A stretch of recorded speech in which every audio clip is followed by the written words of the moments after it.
பெரம்பூரில் 3 நிகழ்ச்சிகளில் பங்கேற்க முதலமைச்சர் விஜய் சற்று நேரத்தில் பெரம்பூர் வர இருக்கிறார். விவரங்களுடன் செய்தியாளர் மகேந்திரன் இணைப்பில் இருக்கிறார். வணக்கம் மகேந்திரன், தொடர்ந்து விவரங்களை பகிரலாம். பல்வேறு நிகழ்ச்சிகளில் பங்கேற்பதற்காக முதலமைச்சர் விஜய் இன்னும் சற்று நேரத்தில் பெரம்பூர் வருகை தர இருக்கிறார். 2026 சட்டமன்ற தேர்தலில் முதலமைச்சர் விஜய் 2 சட்டமன்ற தொகுதிகளில் போட்டியிட்டு இருந்தார். பெரம்பூர் மற்றும் திருச்சி கிழக்கு ஆகிய 2 சட்டமன்ற தொகுதிகளில் போட்டியிட்டு அதில் பெருவாரியான வாக்குகள் வித்தியாசத்தில் பெரம்பூர் சட்டமன்ற தொகுதியில் வெற்றி பெற்றிருந்தார். அதே போன்று திருச்சி சட்டமன்ற தொகுதியில் வெற்றி பெற்றிருந்த நிலையில திருச்சி தொகுதியில் அவர் ராஜினாமா செய்திருக்கக்கூடிய நிலையில பெரம்பூர் சட்டமன்ற தொகுதியின் உறுப்பினராக முதலமைச்சர் விஜய் இருக்கிறார். அவரது அலுவலகம் பெரம்பூர் சட்டமன்ற தொகுதிக்குட்பட்ட வியாசர்பாடி பகுதியில் இருக்கிறது. அந்த சட்டமன்ற உறுப்பினர் அலுவலகத்தை கடந்த 1 மாதத்திற்கு மேலாக புனரமைக்கும் பணிகளானது நடைபெற்று வந்தது. முதலமைச்சராக பொறுப்பேற்ற பிறகு பெரம்பூர் சட்டமன்ற தொகுதி உறுப்பினராக வெற்றி பெற்ற பிறகு முதல் முறையாக முதலமைச்சர் விஜய் இன்று பெரம்பூர் சட்டமன்ற தொகுதிக்கு வருகை தர இருக்கிறார். முதல் நிகழ்வாகவே தன்னுடைய உறுப்பினர் அலுவலகம், தன்னுடைய சட்டமன்ற உறுப்பினர் அலுவலகத்தை முதலமைச்சர் விஜய் திறந்து வைக்கிறார். புதுப்பிக்கப்பட்டிருக்கக்கூடிய புனரமைக்கப்பட்டிருக்கக்கூடிய அந்த சட்டமன்ற உறுப்பினர் அலுவலகத்தை முதலமைச்சர் விஜய் இன்னும் சற்று நேரத்தில் பெரம்பூர் வருகை தந்து அந்த அலுவலகத்தை திறந்து வைக்க இருக்கிறார்.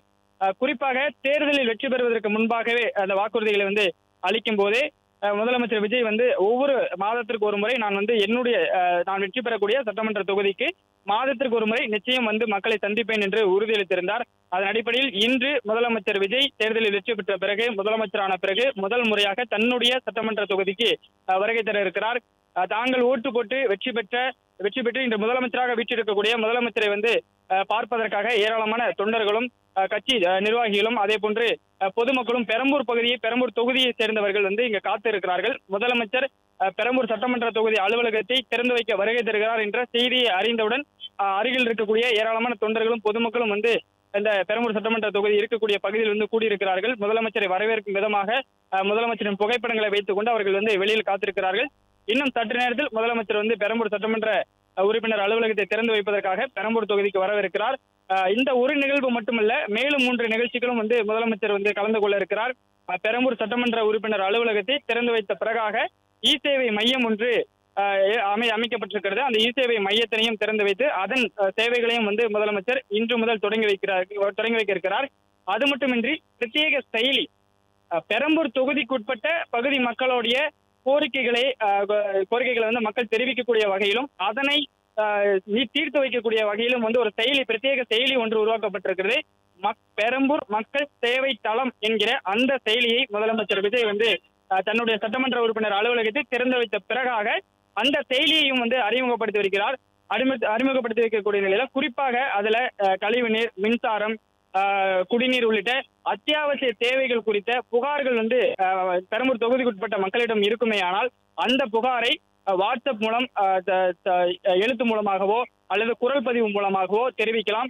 அதனை உடனடியாக கட்சி நிர்வாகிகள் நோட் செய்து அதனை தீர்த்து வைக்கக்கூடிய வகையில் அந்த புகார்கள் மீது நடவடிக்கை எடுக்கக்கூடிய வகையில மேல் நடவடிக்கைக்கு கொண்டு செல்லப்படும் என்று உறுதியளிக்கக்கூடிய வகையில அந்த பிரத்யேக செயலி உருவாக்கப்பட்டிருப்பதாக தெரிவிக்கப்பட்டிருக்கிறது.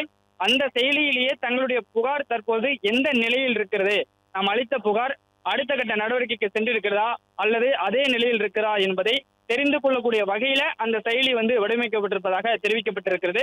அந்த செயலியையும் முதலமைச்சர் இன்று அறிமுகம் செய்து வருகிறார்.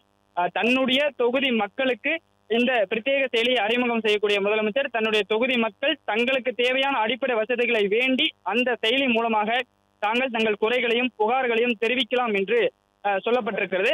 அதனை முதலமைச்சர் சட்டமன்ற உறுப்பினர் அலுவலகத்தை திறந்து வைத்த பிறகாக அந்த செயலியை அறிமுகம் செய்து வைக்கிறார். அந்த செயலி ஒரு முக்கியத்துவம் வாய்ந்த செயலியாக பார்க்கப்படுகிறது. முதலமைச்சர் நேரடி கண்காணிப்பில் அந்த செயலி இயங்கும் என்று சொல்லப்பட்டிருக்கிறது. முதலமைச்சர் அதில் வரக்கூடிய புகார்களை, குறைகளை, மக்கள் தெரிவிக்கக்கூடிய குறைகளை எல்லாம் முதலமைச்சரும் நேரடியாக கண்காணிப்பார் என்று சொல்லப்பட்டிருக்கிறது.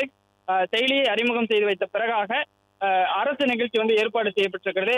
பெரம்பூர் சட்டமன்ற உறுப்பினர் அலுவலகத்திற்கு அருகிலேயே ரேஷன் கடை ஒன்று இருக்கிறது, நியாய விலை கடை ஒன்று இருக்கிறது. அங்கு முதலமைச்சர் ஆய்வுக்கு செல்கிறார். அந்த நியாய விலை கடையை பார்வையிட செல்கிறார். அது மட்டுமின்றி 73,000 நபர்களுக்கு இன்று புதிய குடும்ப அட்டையானது வழங்கப்பட இருக்கிறது. தமிழகத்தின் பல்வேறு பகுதிகளிலிருந்தும் புதிதாக குடும்ப அட்டை வேண்டி விண்ணப்பித்திருக்கக்கூடிய நபர்களுக்கு இன்று முதற்கட்டமாக 73,000 நபர்களுக்கு புதிய குடும்ப அட்டையானது வழங்கப்படுகிறது. அந்த விழாவில் முதலமைச்சர் பங்கேற்று அந்த 73,000 நபர்களுக்கு குடும்ப அட்டை வழங்கக்கூடிய பணியை வந்து முதலமைச்சர் தொடங்கி வைக்க இருக்கிறார். இந்த 73,000 நபர்கள்ல பெரம்பூர் சட்டமன்ற தொகுதியில் மட்டும் 359 நபர்கள் வந்து புதிதாக குடும்ப அட்டையை வேண்டி விண்ணப்பித்திருக்கிறார்கள். அந்த 359 நபர்களுக்கும் பெரம்பூர் தொகுதிக்குட்பட்ட நபர்களுக்கும் இன்று வந்து குடும்ப அட்டை வழங்கப்பட இருக்கிறது. ஒரு சிலருக்கு முதலமைச்சர் தன்னுடைய கைகளால் புதிய குடும்ப அட்டையை வந்து வழங்கவிருக்கிறார்.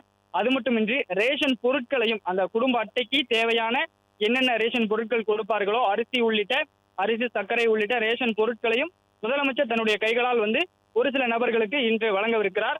அந்த நிகழ்வும் வந்து நடைபெற இருக்கிறது. 73,000 நபர்களுக்கு குடும்ப அட்டை வழங்கக்கூடிய விழாவை தொடங்கி வைத்த பிறகாக ஒரு சில நபர்களுக்கு ரேஷன் பொருட்களை வழங்கக்கூடிய முதலமைச்சர் அந்த நிகழ்வை முடித்துக் கொண்டு அடுத்ததாக மின்சார பேருந்து பணிமனைக்கு சென்று அந்த பணிமனையில் வந்து ஆய்வு மேற்கொள்ள இருக்கிறார். அந்த திட்டமும் வந்து வைக்கப்பட்டிருக்கிறது. அங்கு சென்று அந்த பணிமனையை வந்து ஆய்வு செய்யக்கூடிய முதலமைச்சர் அதன் பிறகாக மீண்டும் வந்து தலைமைச் செயலகம் புறப்பட்டு செல்ல இருக்கிறார். இன்னும் சற்று நேரத்தில் பெரம்பூர் சட்டமன்ற உறுப்பினர் அலுவலகத்தை திறந்து வைப்பதற்காக முதலமைச்சர் பெரம்பூருக்கு வருகை தர இருக்கிறார். அதற்கான ஏற்பாடுகள் வந்து முழுமையாக தயார் நிலையில் இருக்கிறது. தொண்டர்கள், கட்சி நிர்வாகிகள், பொதுமக்கள் எல்லோரும் பெரம்பூர் சட்டமன்ற உறுப்பினர் அலுவலகத்துக்கு வெளியே ஏராளமான தொண்டர்கள், கட்சி நிர்வாகிகள், பொதுமக்கள் காத்திருக்கிறார்கள். ஒரு சிலருக்கு மட்டும் பெரம்பூர் சட்டமன்ற அலுவலகத்திற்கு உள்ளே செல்வதற்கான அனுமதியானது வழங்கப்பட்டிருக்கிறது. அனுமதி அட்டை QR குறியுடன் கூடிய அனுமதி அட்டையானது ஒரு சிலருக்கு கொடுக்கப்பட்டிருக்கிறது. கட்சி நிர்வாகிகள், முக்கிய பிரமுகர்களுக்கு மட்டும் கொடுக்கப்பட்டிருக்கிறது. அவர்களுக்கு மட்டும் உள்ளே அனுமதியானது வழங்கப்பட்டிருக்கிறது.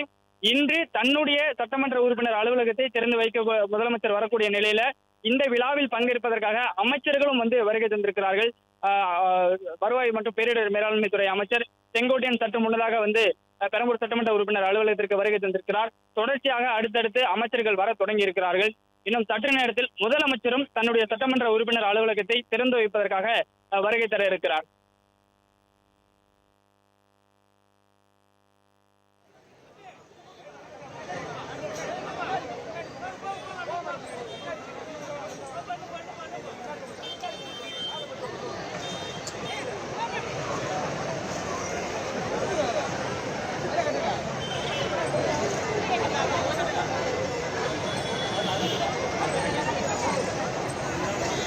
பிளே ஸ்டோர் மற்றும் ஆப் ஸ்டோரில் இருந்து பாலிமர் செயலியை QR கோடு மூலம் பதிவிறக்கம் செய்யுங்கள்.